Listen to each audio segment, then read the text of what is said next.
Hello everyone, welcome to அன்பு அம்மா channel. இன்றைக்கி நம்ம கிரேட் 12 சிபிஎஸ்சி இங்கிலீஷில் உள்ள கோயிங் பிளேசஸ் அப்படிங்கிற லெசனோடைய சம்மரியை தமிழில் பார்க்கலாம்.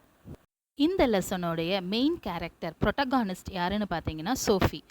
இந்த சோஃபிக்கு ஒரு பொட்டிக் ஷாப் ஓப்பன் பண்ணணுங்கிறது அவளுடைய ரொம்ப நாள் கனவு. அப்போ தன்னுடைய ஃப்ரெண்டோடு வரும்போது தான் ஒரு ஃபேஷன் டிசைனராக மாறணும், இல்லைன்னா ஒரு ஆக்ட்ரஸாக மாறணும், இல்லைனா ஒரு பொட்டிக் ஷாப் ஓப்பன் பண்ணணும், அதாவது ஒரு கிளாமரஸான ஒரு ஃப்யூச்சர் வேணும்னு அவன் நினைக்கிறான். இந்த கதையில் அவள் ஒரு ஃபேமஸான ஃபுட்பால் பிளேயரை பார்த்ததா தன்னுடைய ஃபேமிலிக்கிட்ட ஒரு சின்னதாக ஒரு கதை சொல்லுவாள். அவளுடைய பிரதர் ஜியாஃப்னா அவளுக்கு ரொம்ப பிடிக்கும்.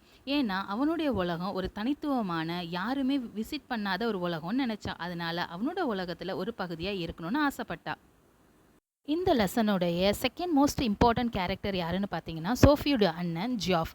அவன் ஒரு அப்ரண்டைஸ் மெக்கானிக் அப்படின்னு இந்த லெசனில் மென்ஷன் பண்ணியிருப்பாங்க. அதாவது தொழில் கற்றுக்கிட்டு இருக்கிற ஒரு மெக்கானிக்.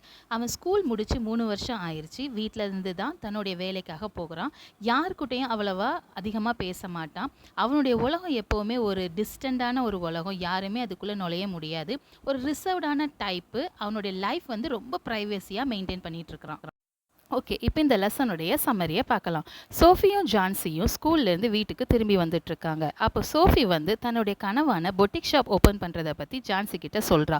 அப்போ ஜான்சி சொல்கிறா, பொட்டிக் ஷாப் ஓப்பன் பண்ணுறது அவ்வளோ ஈஸி கிடையாது, அதுக்கு நிறைய பணம் தேவைப்படும் அப்படின்னு தன்னுடைய ஃப்ரெண்ட் சோஃபி கிட்ட சொல்லும்போது சோஃபி சொல்கிறா, அப்போ மேனேஜரை நான் மாறிடுறேன், ஒரு கம்பெனியில் நான் மேனேஜராக ஒர்க் பண்ணேன்னா எனக்கு நிறைய பணம் கிடைக்கும் அப்படின்னு சொல்கிறா. அதுவும் பாசிபிள் இல்லை அப்படின்னு ஜான்சி சொல்லும்போது, அப்போது ஆக்ட்ரஸாக நான் மாறுறேன், ஏன்னா ஆக்ட்ரஸாக இருக்கிறதுக்கு எந்த விதமான குவாலிஃபிகேஷனும் தேவைப்படாது.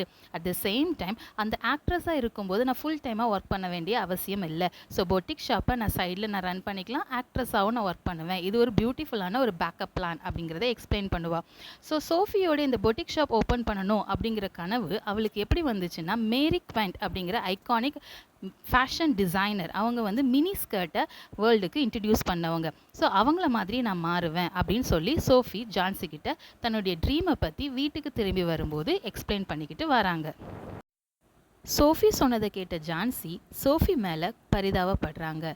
சோஃபிக்கு தன்னுடைய லைஃப்பை பற்றி இன்னும் முழுமையாக தெரியல அப்படின்னு நினச்சி வருத்தப்படுறாங்க. ஏன்னா ஜான்சியை பொறுத்த வரைக்கும் அவங்க ப்ராக்டிக்கலாக எந்த விதமான விஷயங்களையும் டீல் பண்ணக்கூடிய ஒரு ஆள். அவங்களுக்கு சோஃபியோடைய ஃப்யூச்சர் பிளான், அதாவது ஒரு மேனேஜர் ஆகிறது, பொட்டிக் ஷாப் ரன் பண்ணுறது எல்லாமே ஒரு கனவு மாதிரி தெரியுது. ஏன்னா அவங்களுடைய ஃபினான்ஷியல் சேலஞ்சஸ் எல்லாமே, அதாவது ஒரு கம்பெனிலேயோ ஒரு கடையிலையோ ஒர்க் பண்ணால் நிறைய பணம் கிடைக்காது. அப்படி பணம் கம்மியாக கிடைக்கும்போது சோஃபியால் எப்படி ஒரு பொட்டிக் ஷாப்பை ஓப்பன் பண்ண முடியும்? அட் த சேம் டைம் அவங்க பிலீவ் பண்ணுறது 2 பேருமே இயர் மார்க், அதாவது டெஸ்டைன்டு.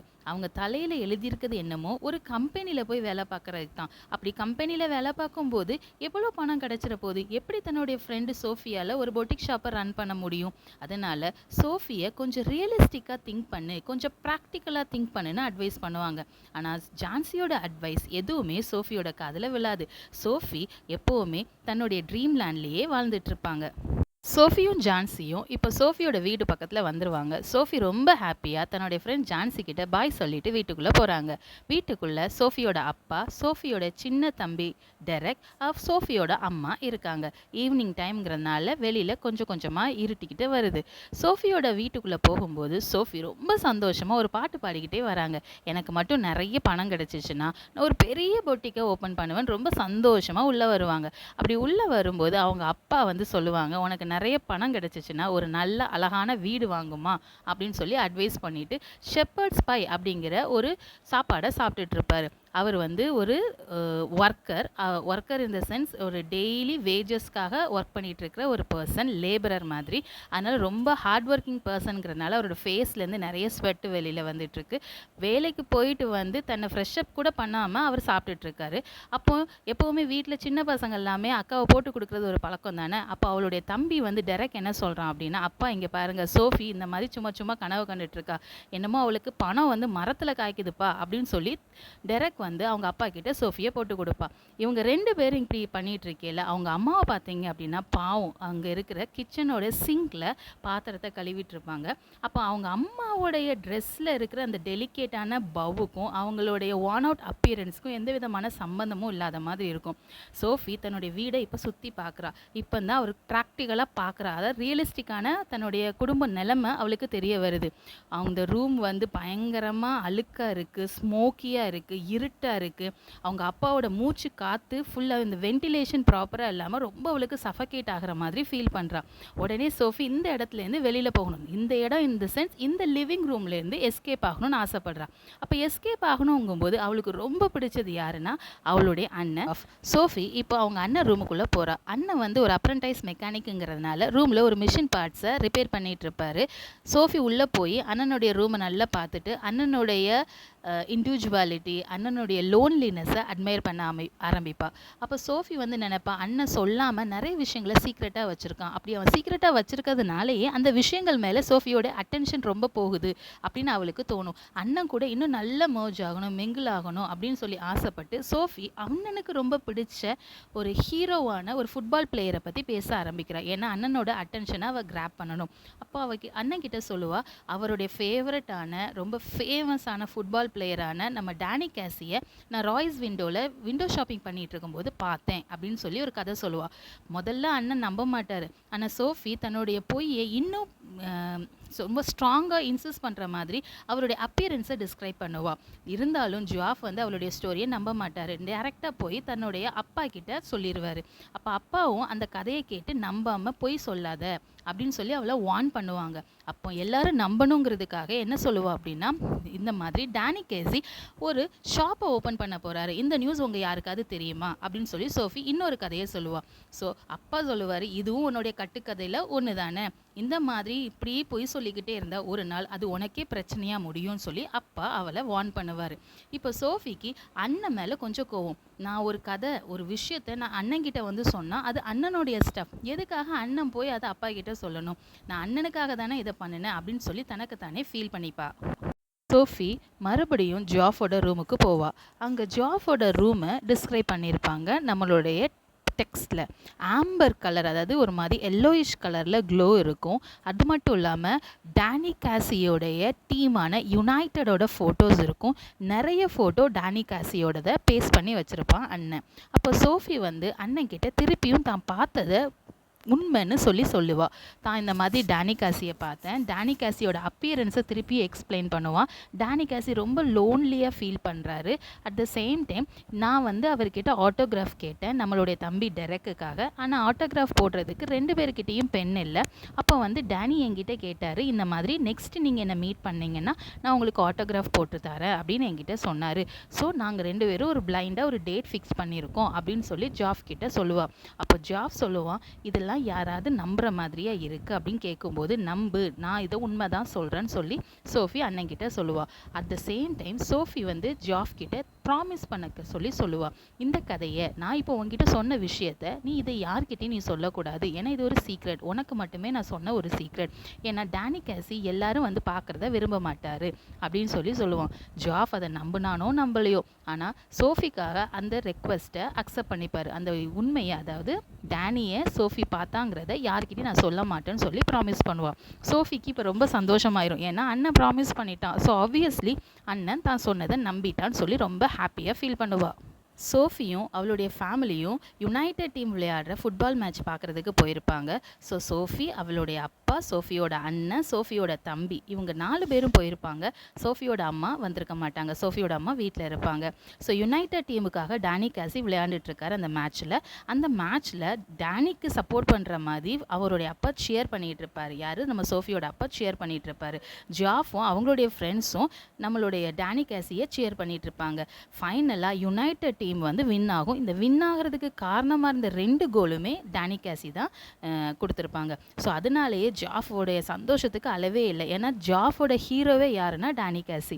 ஸோ அப்பாவும் சந்தோஷப்படுறாங்க, தன்னுடைய அண்ணாவும் சந்தோஷப்படுறாங்க. அப்படிங்கிறத பார்க்கும்போது சோஃபிக்கு ரொம்ப ப்ரௌடாக ஃபீல் பண்ணுறா. ஏன்னா அவள் இமேஜினேஷனில் ஒரு டேட்டு அப்படிங்கிறத தன்னுடைய அண்ணன்ட்ட சொன்னான். ஆனால் இவ நிஜமாவே நடக்கிற மாதிரி உண்மையாக ப்ரௌடாக ஃபீல் பண்ணிகிட்டு இருக்கிறா. மேட்ச் முடிஞ்சு ஒரு வாரம் கழிச்சு சோஃபி தன்னுடைய ஃப்ரெண்ட் ஜான்சியை பார்ப்பா. அப்போ ஜான்சி சோஃபி கிட்ட எனக்கு ஒரு உண்மையை சொல்லு, இந்த மாதிரி நீ நம்மளுடைய ஃபேமஸான ஃபுட்பால் பிளேயர் டேனி கேசியை ராய்ஸ் விண்டோவில் நீ பார்த்தியா? என்னுடைய அண்ணன் ஃப்ராங்க் உங்கள் அண்ணன் ஜாஃப் சொன்னதா என்கிட்ட சொன்னான் அப்படின்னு கேட்பா. சோஃபியால் இதை நம்பவே முடியாது. தன்னுடைய அண்ணன்கிட்ட ப்ராமிஸ் வாங்கிட்டு சொல்லாதுன்னு சொன்ன ஒரு விஷயத்தை எப்படி தன்னுடைய அண்ணன் ஜான்சியோட அண்ணனான ஃப்ராங்க் கிட்ட சொல்லலாம் அப்படின்னு சொல்லி வருத்தப்படுவா.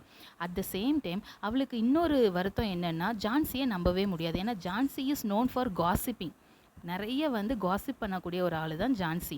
அப்படி இருக்கும்போது இந்த ஸ்டோரியை ஊர் புறா சொல்லிடுவா. அதனால ஜான்சி கிட்ட ஒரு உண்மையை சொல்லுவான். ஆமாம், நான் பார்த்தேன், ஆனால் இதை நீ யார்கிட்டையும் சொல்லக்கூடாது. நான் ஜாஃப் கிட்ட மட்டும் இது சீக்ரெட்டாக சொன்னேன், அதை உங்கள் அண்ணன் கிட்ட அவன் சொல்லிட்டான், ஸோ இதை யார்கிட்டையும் சொல்லாத அப்படின்னு சொல்லுவாள்.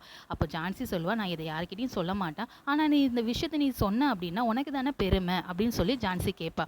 இல்லை, இதை நீ வெளியில் சொன்ன அப்படின்னா என்னுடைய பேரண்ட்ஸ் என் மேலே கோவப்படுவாங்க, அவங்களுடைய ரியாக்ஷன் எக்ஸ்ட்ரீமாக இருக்கும், அவங்களுக்கு இந்த மாதிரி விஷயங்களில் இஷ்டம் இல்லை அப்படின்னு சொல்லுவாள். அட் த சேம் டைம் சோஃபிக்கு இன்னொரு விஷயம் ரொம்ப ஹாப்பியாக இருக்கும். என்ன ஹாப்பி அப்படின்னா, தன்னுடைய அண்ணன் தான் டேனியை பார்த்தேங்கிற விஷயத்த மட்டும்தான் ஃப்ராங்கி கிட்ட சொல்லியிருக்கானே தவிர, நெக்ஸ்ட் வீக் நான் ஒரு டேட்டுக்கு போக போகிறேன், இந்த மாதிரி டேனி கேசிக்கும் சோஃபிக்கும் ஒரு டேட் இருக்குங்கிற விஷயத்த அண்ணன் ஃப்ராங்கி கிட்ட சொல்லலை. ஸோ அந்த சொல்லாததுனால சோஃபி ரொம்ப ஹாப்பியாக இருப்பாள். நம்ம அண்ணன் நம்மளுக்கு சப்போர்ட் பண்ணுறான், ஸோ பார்த்ததை பெருமையாக சொல்லிட்டான், இனிமேல் நடக்க போகிறத சொல்லலை அப்படிங்கிறதுல நினச்சி சோஃபி கொஞ்சம் ஹாப்பியாக ஃபீல் பண்ணுவாள். சோஃபி தன்னுடைய அண்ணன் ஜாஃப் கிட்ட டேனி கேசியை பார்க்க போகிறேன், அங்கே பிளைண்ட் டேட் அப்படின்னு சொன்ன டேட் வந்துடும். ஸோ அந்த ஃபிக்ஸ்டு டேட்டில் சோஃபி டேனி கேசிக்காக ராய்ஸ் விண்டோ பக்கத்தில் போய் வெயிட் பண்ணிகிட்டு இருப்பாங்க. அப்போது டேனி கேசி வரமாட்டார். ஏன்னா உண்மையிலேயே அவங்க அண்ணனுடைய அட்டென்ஷனை கிராப் பண்ணுறதுக்காகவும் அண்ணனுடைய அட்டென்ஷனை சீக் பண்ணுறதுக்காகவும் சோஃபி சொன்ன ஒரு பொய்யான ஒரு கதை தான் டேனி கேசியை மீட் பண்ணுது. இப்போ இந்த இடத்துல எதுக்காக அப்போ வெயிட் பண்ணிகிட்டு இருக்கணும் அப்படின்னா, தான் சொன்ன ஒரு பொய் உண்மையாக ஆகிறாதா சொல்லுவாங்களே, ப்ராபபிலிட்டி அண்ட் பாசிபிலிட்டி, சான்சஸ் இருக்கும் அப்படின்னு சொல்லி வெயிட் பண்ணிகிட்டு இருப்பா. அப்படி வெயிட் பண்ணிகிட்டு இருக்கும்போது தான் அண்ணன்கிட்ட சொன்ன அந்த ஸ்டோரியை திருப்பி ரீவைண்ட் பண்ணி நிஜமாகவே நடக்கிற மாதிரி திருப்பியும் என்விஷன் பண்ணுவாள். டேனி கேசி நடந்து வர மாதிரியும், அவகிட்ட போய் நீங்கள் தான் டேனி கேசியான்னு கேட்குற மாதிரியும், அவர்கிட்ட அவருடைய அப்பியரன்ஸை நல்லா அப்சர்வ் பண்ணுற மாதிரி, அவருடைய ஸ்மைலு, அவருடைய கண்ணுடைய colour, at the same time அவர் ரொம்ப ஷையாக ஃபீல் பண்ணுறது எல்லாத்தையுமே அவர் நோட்டீஸ் பண்ணுறதையும், ஃபைனலாக ஆட்டோகிராஃப் கிடைக்குமான்னு கேட்கும்போது 2 பேர்கிட்டையும் பென் இல்லாத போது, ஓகே நெக்ஸ்ட் வீக் வாங்க நான் உங்களுக்கு சைன் பண்ணுறேன் அப்படின்னு அவர் சொல்கிறது எல்லாத்தையும் திருப்பியும் கனவு மாதிரி அங்கேயே நின்று பார்த்துட்ருப்பா.